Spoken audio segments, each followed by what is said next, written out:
bacaan istighfar. Assalamualaikum warahmatullahi wabarakatuh. Bismillahirrahmanirrahim. Alhamdulillahirabbil alamin. Wassalatu wassalamu ala asyrafil anbiya'i wal mursalin sayyidina Muhammadin wa ala alihi wa ashabi ajma'in, amma ba'd. Alhamdulillah, selamat pagi anak-anakku sekalian kelas 6 yang berada di rumah. Semoga kita semua selalu dalam kesehatan, dalam lindungan Allah Subhanahu wa taala, sehingga kita dapat melaksanakan aktivitas kewajiban sehari-hari dengan sebaik-baiknya. Alhamdulillah, pada pagi hari ini ya, ini merupakan pertemuan pertama ya dengan Pak Yazid ya. Ya, untuk hari ini kita akan mempelajari pelajaran akidah akhlak ya, kelas 6, yaitu bab yang pertama membahas mengenai bacaan istighfar. Bacaan istighfar ya. Jadi untuk membahas lebih lanjut, marilah kita bahas dengan baik bersama-sama.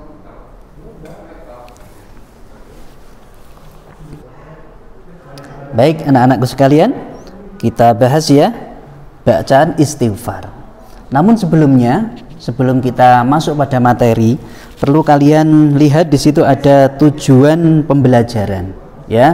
Jadi tujuan pembelajaran dari kalian mempelajari bacaan istighfar ini apa? Begitu ya, di halaman 1 ya, bagian bawah. Setelah mengamati, menanya, mengeksplorasi, mengasosiasi dan mengkomunikasikan, siswa mampu menjelaskan makna dan meneladani kalimat istighfar dalam kehidupan sehari-hari, serta dapat mencari informasi lanjutan baik melalui membaca sumber lain atau mengamati keadaan sekitar terkait dengan materi akidah akhlak. Begitu ya.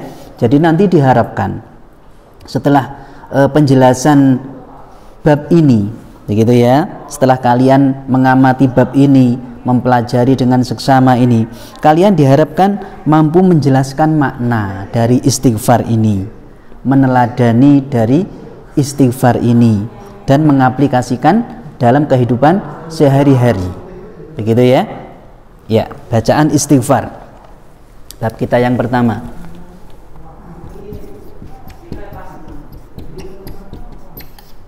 Istighfar, yaitu apa? Astaghfirullahal azim. Ya.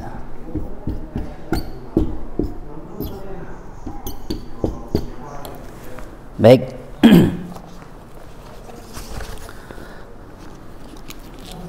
Untuk yang pertama, ya, sekarang menanya dulu, apa arti dari istighfar itu sendiri? Istighfar itu apa kira-kira anak-anak? Iya, istighfar itu adalah bentuk bahasa dari seorang hamba kepada Allah ya, untuk meminta ampun, meminta atas dosa-dosa yang dilakukan, minta ampun atas dosa-dosa yang dilakukannya. Jadi memohon ampun kepada Allah. Begitu. Kalimat dari istighfar. Sekarang kalian lihat di situ ada pengertian lengkapnya, komplitnya ya, pengertian. Secara bahasa, kalimat istighfar itu dari bahasa Arab al-ghafaro. Al-ghafaro yang berarti menutupi dosa. Jadi istighfar itu bisa jadi nanti yaitu meminta kepada Allah untuk menutupi dosa yang dilakukan oleh hambanya. Begitu ya. Nah, secara istilah, ungkapan memohon ampun kepada Allah karena kesadaran akan adanya kesalahan dan dosa yang dilakukan. Jadi orang yang meminta ampun kepada Allah, orang yang beristighfar kepada Allah, dia itu berarti ada kesadaran dalam hatinya kalau dia itu mempunyai dosa, telah berdosa pada Allah, mempunyai kesalahan, sehingga dia apa? Sadar, sehingga mengucapkan istighfar. Gitu ya, secara istilah itu. Ya, kalimat thayyibah termasuk juga kalimat thayyibah itu ya. Kalimat istighfar, meminta ampun kepada Allah yang Maha Pengampun. Selanjutnya di situ kalian lihat, buka halaman 4 ya. Dasar perintah membaca istighfar. Jadi membaca istighfar, minta ampun kepada Allah itu memang sangat dianjurkan. Karena apa? Karena tidak mungkin seorang hamba itu akan suci atau tidak luput dari kesalahan, pasti mempunyai kesalahan. Disebutkan di dalam surah An-Nisa ayat 110 di situ ya. Bismillahirrahmanirrahim. Wa may ya'mal su'an aw yadhlim nafsah thumma yastaghfirillaha yajidillaha ghafurur rahima. Dan barang siapa yang berbuat kejahatan dan menganiaya dirinya, kemudian dia memohon ampunan kepada Allah, niscaya dia mendapati Allah Maha Pengampun lagi Maha Penyayang. Jadi dia sadar menganiaya dirinya. Jadi orang yang berbuat dosa itu sama dengan menzalimi dirinya sendiri. Ngeten nggih. Terus dia kemudian sadar, kemudian minta ampun kepada Allah. Kalau sudah begitu apa? Allah memberikan jaminan bahwasanya Allah itu Maha Pengampun lagi Maha Penyayang. Kalaupun minta ampunnya itu dengan sungguh-sungguh, insya Allah Allah sudah menjamin akan diampuni oleh Allah. Begitu ya. Terus juga ada dalilnya atau perintahnya dari hadis Rasulullah. Bawahnya itu ya. Wallahi inni la astaghfirullah wa atubu ilaih fil yaumi aktsaru min 70 marrah. Demi Allah, ya, Nabi ini saking pentingnya istighfar ini, Nabi ini bersumpah, sampai bersumpah beliau, demi Allah, sesungguhnya aku minta ampun kepada Allah dan bertaubat kepadanya dalam sehari lebih dari 70 kali. Hadis riwayat Imam Bukhari dari Abu Hurairah. Jadi Nabi sendiri pun, walaupun beliau sudah dijamin oleh Allah sebagai makhluk yang maksum, begitu ya. Maksum itu artinya apa? Terjaga dari berbuat maksiat dan dosa. Nabi itu sudah dijamin oleh Allah tidak akan berbuat itu. Walaupun begitu, ya, Nabi tetap mengajarkan kepada umatnya, kepada manusia untuk selalu beristighfar. Beliau sendiri pun beristighfar itu dalam sehari semalam, diterangkan dalam hadis ini tidak kurang dari 70 kali. Begitu ya. Ini sangat pentingnya istighfar. Astaghfirullahaladzim. Paling tidak setelah sholat ya dilakukan. Dicicil nggak apa-apa. Misalkan minimal sehari 100 misalkan. Dicicil setelah sholat 5 kali, berarti dibagi 5. 10 dibagi 5, 20 kali. Setelah sholat fardu 20 kali, 20 kali. Atau lebih banyak lebih baik. Gitu ya. Istighfar. Apa manfaat dari istighfar ini sendiri? Sangat banyak di situ ya. Yang pertama, mendapat ampunan dari Allah. Sudah barang tentu ini ya.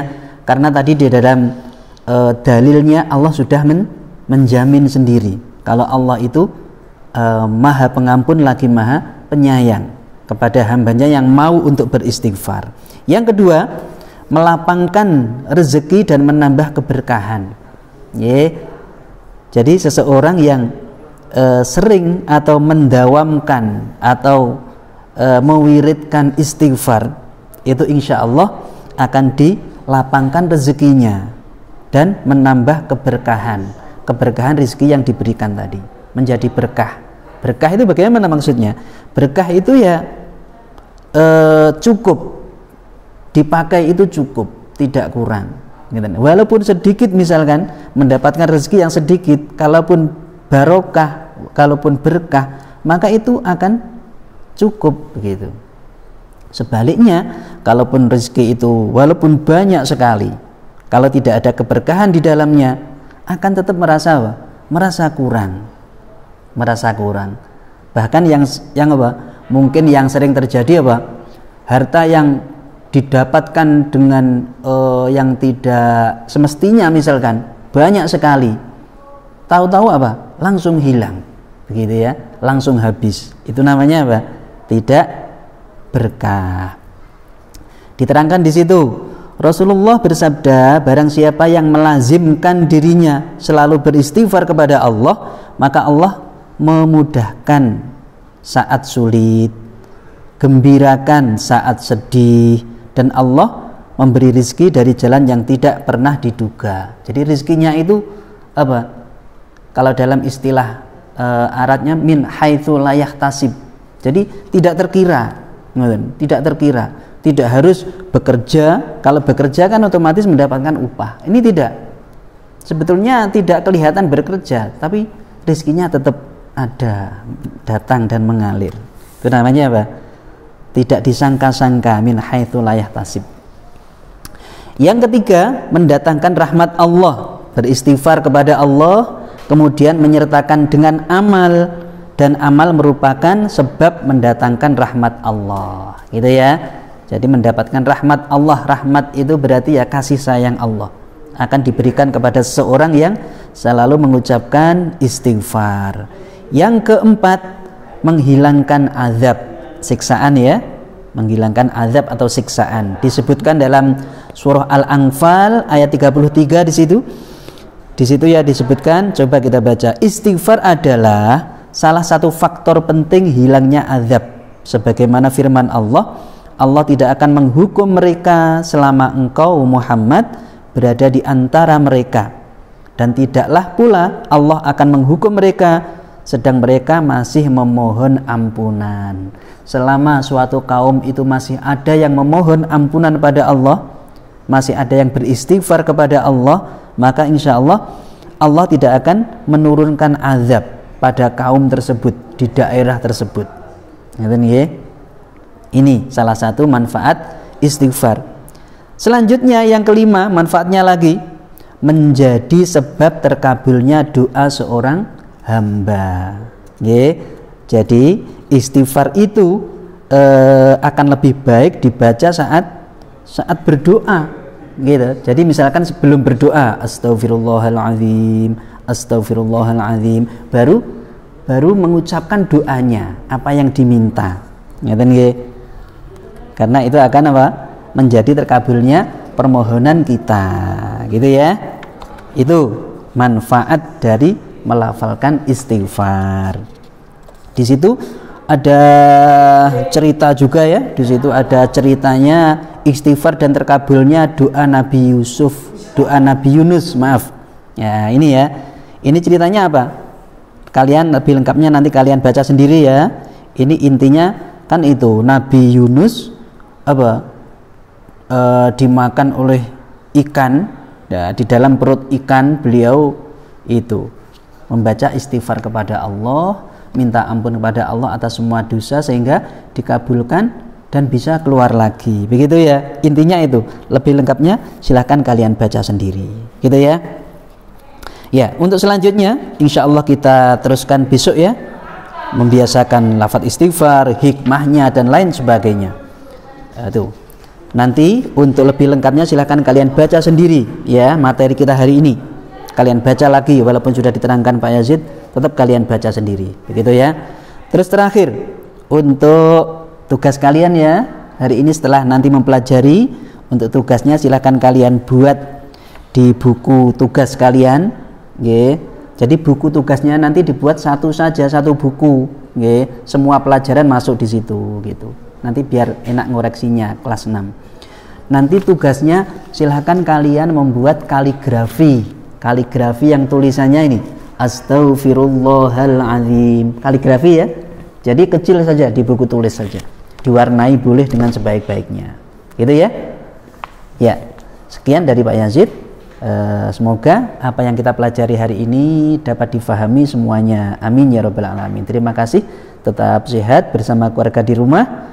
Dan mohon maaf atas segala kekurangan dan kesalahan. Terima kasih. Assalamualaikum warahmatullahi wabarakatuh.